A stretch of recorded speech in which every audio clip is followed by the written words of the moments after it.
Welcome back to the Padilla family homestead. Today we are working on pumpkins.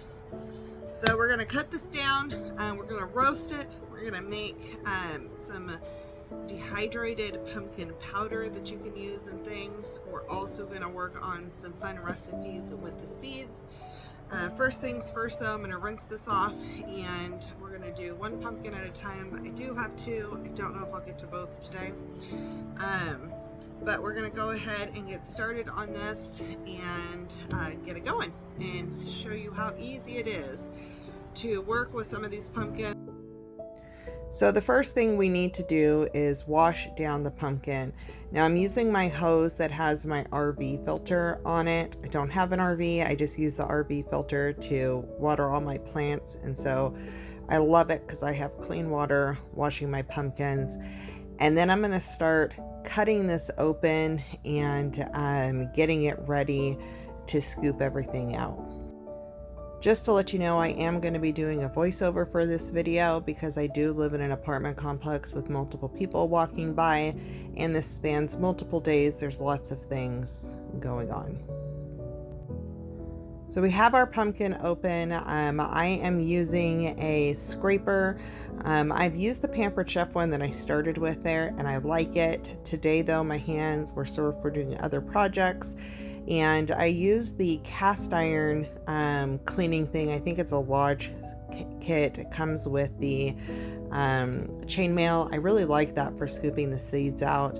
I don't mind using old canning lids, but I find that sometimes those break and I really don't want to ruin them and bend them. So this thing I'll link it below. It's great. It works great for the cast iron and it works great for pumpkins. Something I don't show here is that you need to put water over the pumpkin seeds for one of the next steps. Also, make sure you have something to wipe your knife off if you're doing this, because if your hands get goopy from taking the seeds out, your knife is going to get slippery and that's not safe. So what we're doing right now is getting this pumpkin ready for roasting. To make cleanup easier, I'm putting parchment paper into my huge pans. These are the Anchor Hawking 10 by 13 pans, and I just fit as much as I possibly can on here. Now, I did get paranoid that it was going to leak over in the oven, so I lined on the bottom shelf underneath these, I lined it with foil. That way it caught any drippings, which I'm super glad I did that because I would have had pumpkin all over my oven. So either do it in more batches, less at a time, or line the bottom of your oven for that. And we're going to roast this at 400 to 450 until it is fork tender and cooked through. And once you get those in the oven, then we'll start prepping our pumpkin seeds. Now, like I said, you can see here they're in water. I also do not suggest using paper towels. I had not done my load of my kitchen towels, and so I didn't have those handy. I use paper towels for this, but they do stick to it a whole lot. So all you're going to do here is separate out the pumpkin seeds from the pulp. The water helps make it easy. I store my pumpkin seeds in the refrigerator, so I am not worried about getting every single bit of pumpkin off of the seeds. That's up to you, how you prefer it. This actually gave me a ton of pumpkins in this, and I was able to make 2 different flavored pumpkin seeds. Okay, so now it's time to pat dry those pumpkin seeds, and you can see how it's all sticking to the paper towel. It wasn't working super great, but I did what I could, and that's what you have. It works. It just sticks to it a lot. So we're making 2 different types of pumpkin seeds. Both of these recipes are in my new gluten-free pumpkin cookbook. Which I will link that in the description below. But the sriracha pumpkin seeds, which I'm working on right here, is 3/4 cup pumpkin seeds, 1 tablespoon sriracha, a 1/4 teaspoon smoked paprika, a 1/2 teaspoon onion powder, and 1 teaspoon avocado oil. You just mix all that up and add it together. If you feel like you need a little bit more oil, you can. You can adjust the seasonings depending on what you prefer. But this is what my husband really wanted. Now, this is the one recipe I have never tasted because I can't handle hot sauce. But he really liked it and my daughter liked it, so it got the approval. I, again, am using parchment paper to make it easier for cleanup, and just lined it in there, got it ready for the oven. The next recipe is cinnamon sugar pumpkin seeds, and all I'm going to do here is the pumpkin seed, and I'm going to put a 1/4 teaspoon flaky sea salt and 2 teaspoons avocado oil, and I'm going to mix that up and I'll bake that. And then when it's done in the oven, I will toss it with cinnamon sugar. I do forget later on to show that portion, so I'm just going to tell you, once it comes out and the seeds are still hot, you're going to put in 1 teaspoon pumpkin pie spice and 2 teaspoons vanilla sugar or regular sugar, and toss the pumpkin seeds into that, and then you have your cinnamon sugary pumpkin seeds. You will see these at the very end of the video, but we're going to move on back to the pumpkin powder and get through this process. So you can see I have the pumpkin out of the oven. It's been roasted. It is soft. I lined my dehydrating trays with parchment paper. You want to make sure you never use wax paper for anything that gets hot, because that wax will transfer to your food. So I'm just cutting the peel off, and I start with doing slices, and I'm thinking, oh, that'll be good enough, and I'll just put those on the tray. And I quickly realized that's probably not the smartest thing once they're dehydrated, because I want to turn this into powder. So I did it into cubes. The cubes worked, and because I have a Vitamix dry container blender.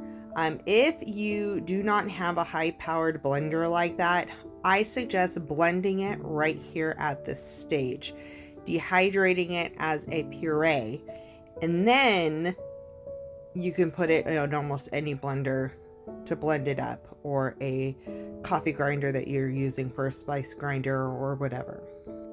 But I liked the pumpkin chunks, because what's going to happen here is I have a choice. I can do it as a pumpkin powder, or I can pop those chunks into soup and use them as a pumpkin chunk in the soup.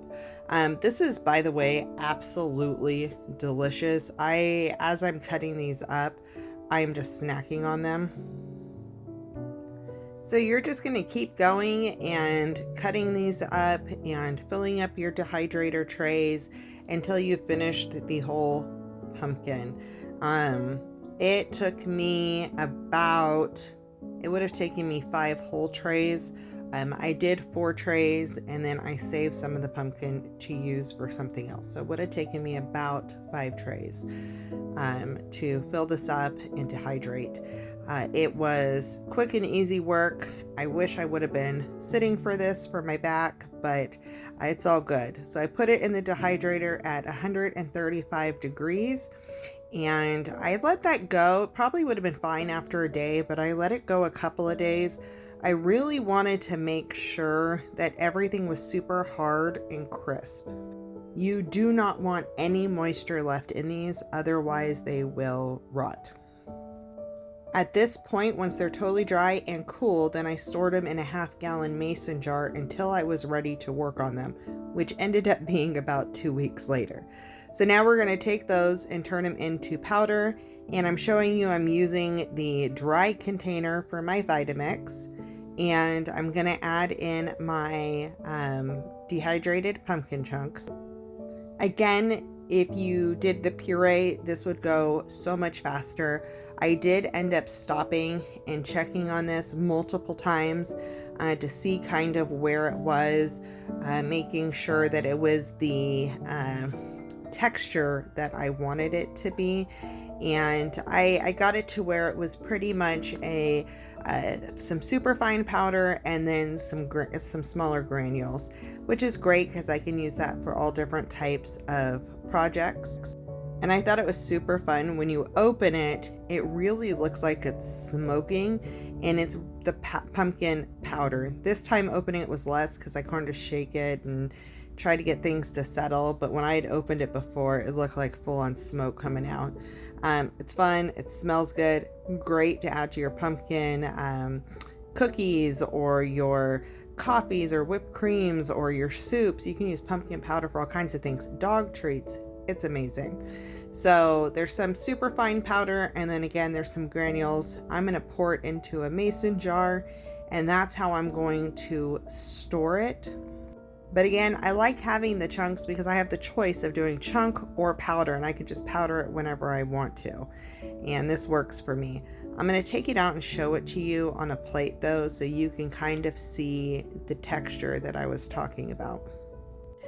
This is a super fun, easy way to use pumpkins that have a lot of moisture and still get the pumpkin flavor. Okay, so we're going to hop back to the pumpkin seeds really fast.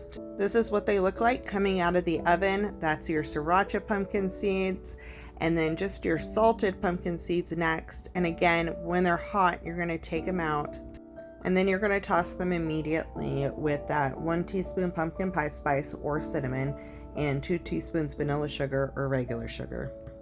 Again, all the pumpkin seeds store in the fridge when you're not eating them. They're super delicious.